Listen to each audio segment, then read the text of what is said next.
डहाणू चारोटी मार्गावरील गंजाळ परिसरात एका मालवाहू हायवा ट्रकचा म्हणजेच डंपरचा भीषण अपघात झाला।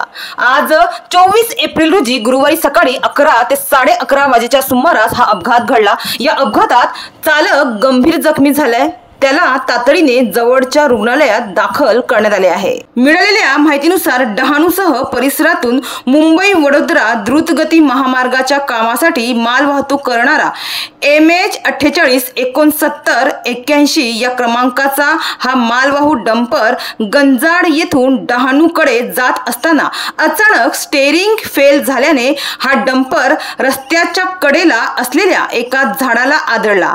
हा डंपर पूर्णतः दगडांनी म्हणजेच डबरने भरलेला होता, त्यामुळे तो आदळताच कॅबिनच्या पूर्णपणे चक्काचूर झाला आणि चालक जो होता तो कॅबिनमध्ये अडकून पडला होता। मात्र अपघातानंतर घटनास्थळी पोलीस व स्थानिक दाखल झाले व त्यांनी कॅबिनमध्ये अडकलेल्या चालकाला बाहेर काढले। चालकाला काढण्यासाठी पोलीस आणि स्थानिक प्रशासनाला सुमारे 1.5 ते 2 तास प्रयत्न करावे लागले। या प्रयत्नात स्थानिक ग्रामस्थांनी मोठा हातभार लावत मदतीस धाव घेतली। स्थानिक ग्रामस्थांनी गाडीच्या आत चढून स्वतःहून दगड खाली करून मानवतेचे उत्तम उदाहरण सादर करत अखेर त्या चालकाला बाहेर काढले। मात्र चालक गंभीर जखमी असल्याने त्याला तातडीने जवळच्या रुग्णालयात दाखल करण्यात आले आहे।